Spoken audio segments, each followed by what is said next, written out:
Kasih karunia dari Allah Bapa, kasih sayang dari Tuhan kita Yesus Kristus, dan persekutuan daripada Roh Kudus, itulah kiranya memberkati kamu sekalian. Amin.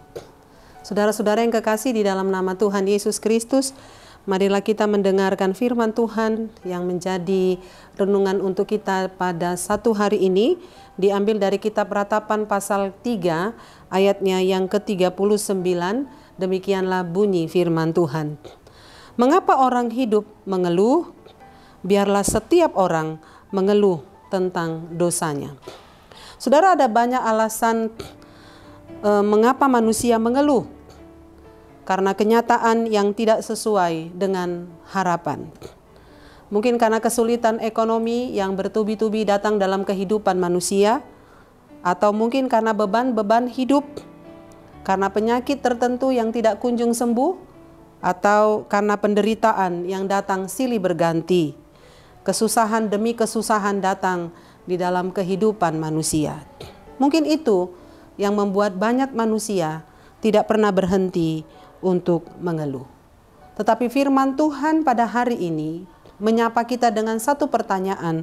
Mengapa orang hidup mengeluh? Saudara, mungkin jawabannya adalah karena manusia lemah. Karena manusia tidak berdaya saat mengalami banyak penderitaan. Dan banyak manusia di dalam penderitaan itu, dia mengandalkan kekuatannya, dia mengandalkan pikirannya, dia mengandalkan hatinya dan hidupnya. Tetapi firman Tuhan pada hari ini mau menyapa kehidupan kita.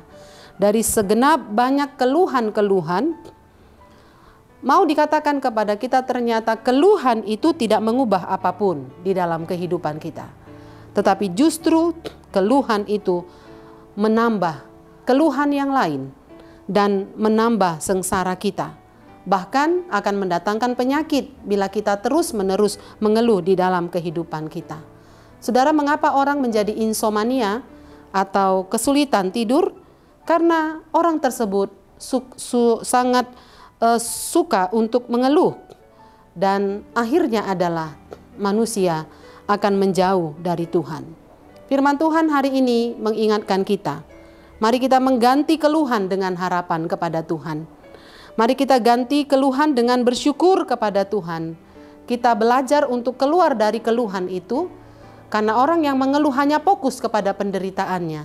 Tetapi hari ini ketika kita membaca firman Tuhan, mari kita ganti keluhan kita dengan berfokus kepada Tuhan, berfokus kepada kekuatan dan kasih Tuhan, dan berharap sungguh-sungguh hanya kepada Tuhan.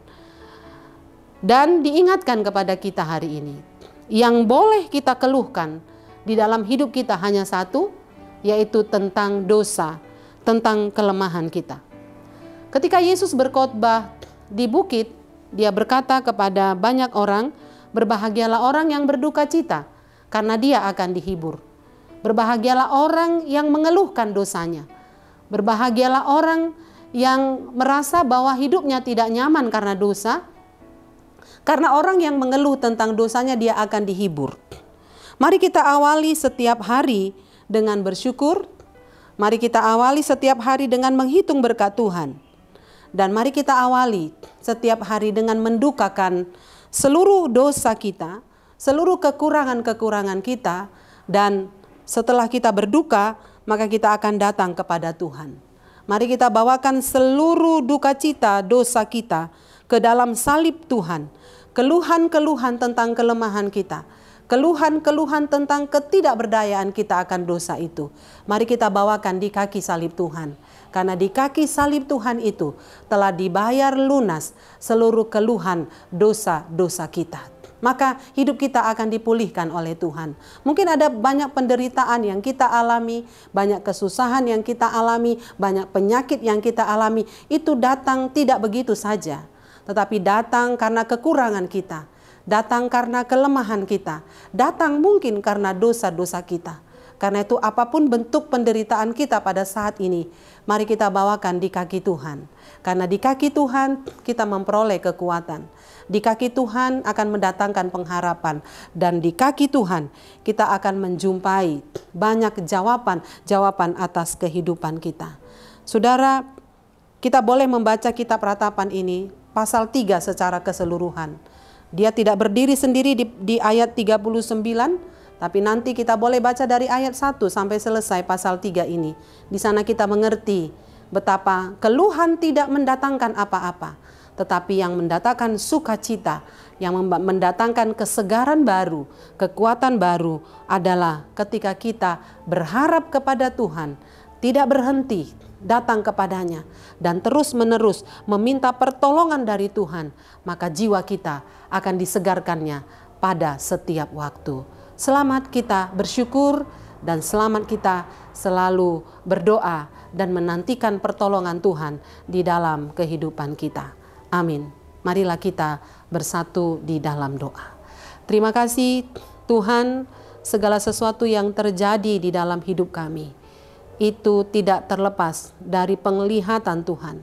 Tuhan yang berada di tempat yang maha tinggi dapat merasakan apa yang kami rasakan, dapat melihat apa yang terjadi di dalam hidup kami. Engkau Allah yang hidup dan Engkau Allah yang bekerja untuk kami. Ketika kami mengalami banyak kesulitan dan masalah, Engkau Tuhan penghibur, memberi kekuatan dan damai sejahtera kepada kami. Biarlah kami berhenti mengeluh setelah kami mendengarkan firman ini, karena keluhan tidak menghasilkan apa-apa.